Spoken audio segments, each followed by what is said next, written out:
What's up, guys? Hope you're doing great. It's your boy Kwadwo Sheldon, and today in the studio I'm joined by UG Studios. Yes, UG Studios is a photographer, filmmaker, YouTuber as well. Yeah, I'm gonna talk a little bit more about that over there when we are closing this video. But for what's worth, we are going to talk about some points that you need to be very much aware of if you are trying to get your foot at the door in photography or in any other discipline, creative discipline.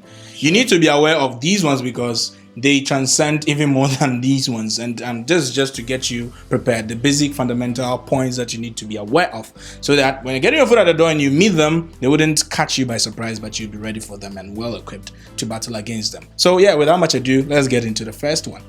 All right, so with the first one, you need to be mindful about is expensive gear. What you have to bear in mind is that when you're entering into photography, you should know that the gear that's creative use are expensive. They are very expensive, so you have to always prepare for that. You have to make sure you go into the market to survey or to search for gear, the gear prices and all that. Yeah, so that you don't wind up buying the most expensive one amongst the other offers that you could have come across. The gear is very expensive, not with only the cameras, when it comes to camera, but the other equipment, the lens, the speed lights, the strobes, the camera bag, the tripod stand and all that. It is very expensive, so you have to always be ready on your should be ready, for anything that comes your way. Yes. Yes. Photography is very, very expensive. It's a very, very expensive venture. So if you're not ready to, empty your pockets to buy the gear, don't venture into it. All right. So the second point I'm going to take over is getting clients can be a huge hassle. Trust me, when you're starting out in photography, the clients, of course, clients saves our lives. All right. They give us money to be able to purchase the next gear or whatever it is that we need to add onto our arsenal of equipment to be able to foster our business. So you need clients, and getting clients from the onset is very tough. I've made a couple of videos there in the past over here on my YouTube channel, so I'm going to link a couple of them down in the description below, so that if you want to check out how you can land yourself some clients to save your brand and to save your life, they are over there. So check it out. And what I can just quickly say about getting clients which can be a very huge hassle, is that when you're starting out, of course, because you're new to the business, there's no way that you can easily find your way to land clients. You need to put together a good portfolio, and that will start from you getting yourself acquainted with photography itself, understanding how to take pictures, how to edit, understanding some post-production softwares like Photoshop, Lightroom, Capture One Pro, what have you. A lot of them, you need to understand all of these things so that you can, first of all, build your portfolio, attend sessions, attend workshops, attend gatherings where you can get to meet other photographers, colleagues of yours. Join them, join WhatsApp groups, join Facebook groups, a whole lot of groups that you can, get yourself hand in hand with people to help you out with any difficulty that you might find yourself running into. And through that, you can build a portfolio for yourself. Then in the long run, you can stack up some few works, put them out there on social media, put them out there wherever you can get access to people to look at your work. Just go around. In fact, there's nothing like it being shameful to go around showing your work. There's nothing shameful about that. You just have to have that confidence, exactly, to go out there and show your work to people. And I'm sure that you wouldn't have it as a huge hassle henceforth after you've built your portfolio to that step where you can get people looking at your work and wanting to call you. Sure. All right. So the next point is long nights of post-production, which is a very big challenge you encounter, as you want to be into the photography or into the creative field. After any shoot or any work or any gig you get, coming back home, you have to spend a whole night, editing all the pictures for the clients. Maybe sometimes the clients, there must be a duration. The clients can give you a duration, like maybe I'm expecting my pictures or my work to be done in this specific dates or days. Okay, so you have to meet these time too as well, so that to make the clients happy. And you should know that you are not going to sleep as a creative. You have to spend the nights, the midnights, on editing clients' work. Yeah. You understand? Make sure you make it nice too as well, because all clients expect, good work done. Exactly. So if you don't have time to sit on your, on your bottom to sit down and work. If you're lazy, you can't do this, because you have to always put in mind that you are ready to work. No matter what comes in your way, you have to put things all aside. Because so there are certain things. Business. Yeah, you have to concentrate and spend time to edit client's work for him or her. All right. So the next step to talk about is competition. All right, competition. There's going to be a whole lot of competition in your area, in your vicinity, in your locale, in actually the country you come from. You are not the only one determined to start photography or to become a photographer. There are a lot of people who want to be photographers, as well as people who already been photographers for a very long time. So if you want to get into photography, get your foot at the door, they are going to meet a lot of competition. All right, and everybody is trying their best to become the best of themselves and to stay ahead, because you need to be your own competition. Even though there's competition, you should have it in your head that you are your own competition and you have to be better than who you were yesterday. And that's going to ensure that you grow and grow. So looking at all this, you just need to be very prepared. And if you're not ready for competition, don't think about getting into photography, because there's a ton of people who get into photography these days, because cameras are getting cheaper by the day and people are trying to, still devise some ways to get their own photography done. And eventually they fall in love in photography and eventually become photographers themselves, which adds on to the ton of people already doing photography. So you can imagine the kind of people that you're going to have to fight against, to fight over, clients with and all that. That's what you have to be ready for. So having this challenge of competition around, you're going to be led into disappointment sometimes. Disappointment not in the sense that you're going to have to work with creatives and become disappointed, but rather in terms of clients. Because you are fighting over the same clients with the number of photographers as your competition, you're going to have a squabble here and there, and sometimes some difficulty landing clients and actually keeping them, because you have other people also fighting over these same clients in terms of the amount of charge, whatever it is that the project is about. You're going to have to devise some ways to always beat the offer of whoever is competing against you over a client or a particular project. And the same thing also applies to the other people who are also your competition. So it goes just like that, and it goes on and on and on. But if you are ready for all these, definitely you're going to think about trying to find a way to get yourself outside the competition and become better than them.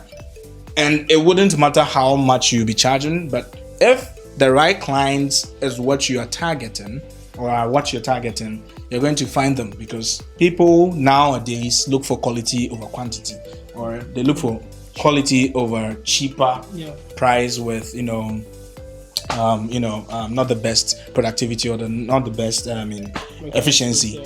Yes, in the end product. So you just have to be prepared for all these, and don't make anything become a challenge.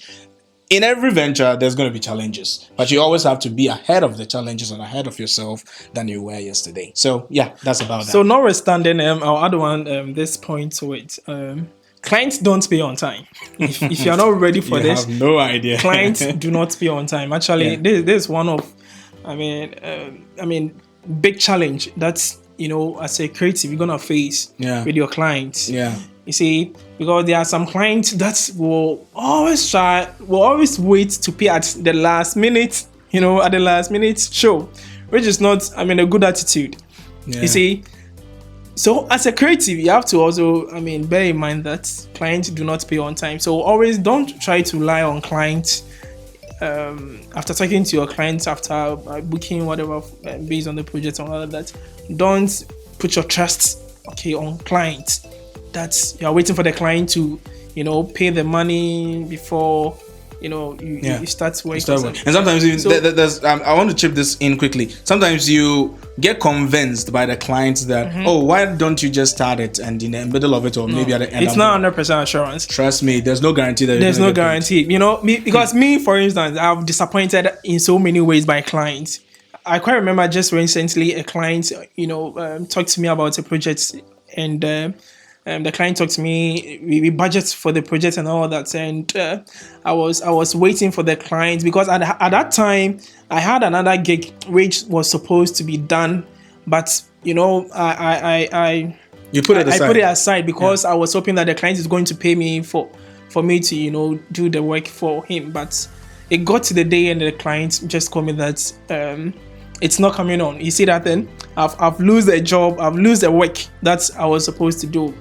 You know, so you shouldn't, you know, rely on clients. I'm telling you this, you shouldn't rely on clients. Always, you know, let the client pay 70% of the work before you start. That one, it's 100% assurance. And you have to make this insurance policy where you don't make it refundable. So maybe 70% payment may be too steep if you're looking at not refunding it to them just in case the work doesn't happen. You can make it somewhere around 40, something reasonable that even if you don't get to actually work to get fully paid, you still have something that you can keep. You can keep for and yourself. probably you can save yourself if you had to forego some other projects to take this on and probably didn't happen. You still have something that you can, you know, that can put food in front of you on the table. So yeah, that's actually about that. So that it won't be like you've wasted your time. Exactly. To be able to battle this out and not get clients to disappoint you, one other tip I want to push across is that you have to always be ahead of your competition. And if you're ahead of your competition, you are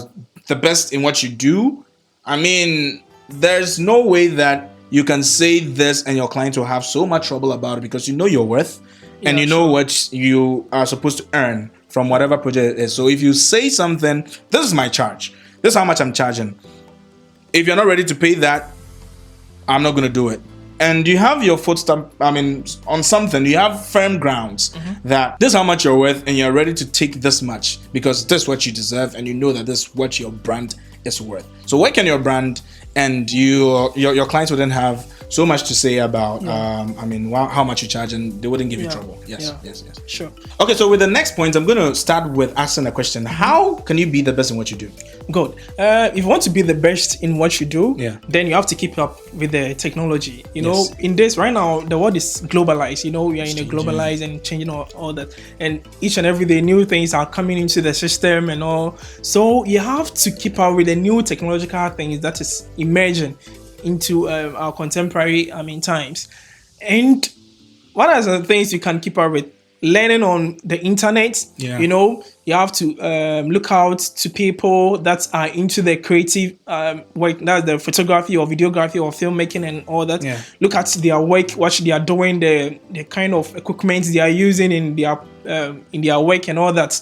You have to follow them. Creative on the social media platform. That will help you to keep up with the technology and make sure that any technological equipment that comes into the system, you make sure you purchase some, or if try to learn about it. So just in case, if you're not able to even buy it and you can rent it, good. You still have a fair idea about how you have a fair idea how to operate that equipment or that camera. So it's very significant when it comes to keeping up with technology in our contemporary to become time, the best that you can never be.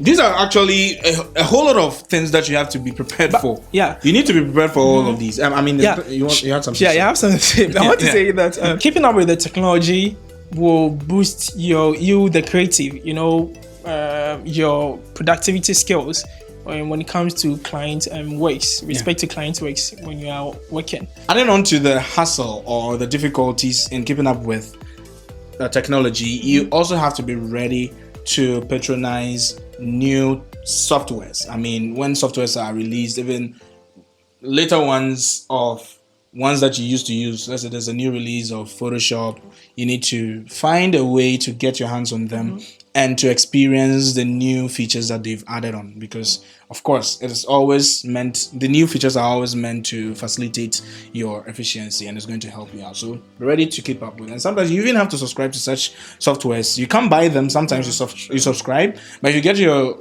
hands on those that are free and you can facilitate your proficiency and your efficiency with it.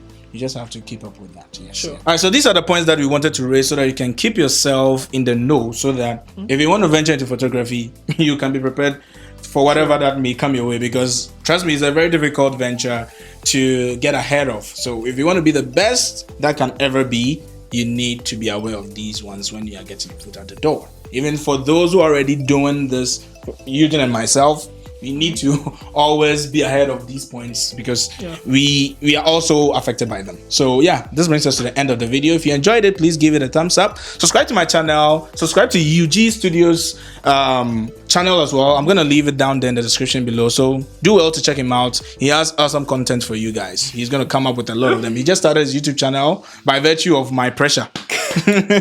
I gave him a lot of pressure. Now he has opened up he has started YouTube, and yeah, he's gonna be pumping a lot of content in there for you guys. So Charlie, guys, check him out and support a brother. And until the next video, I'm gonna catch you later. Have a wonderful day. See ya. Oh my god.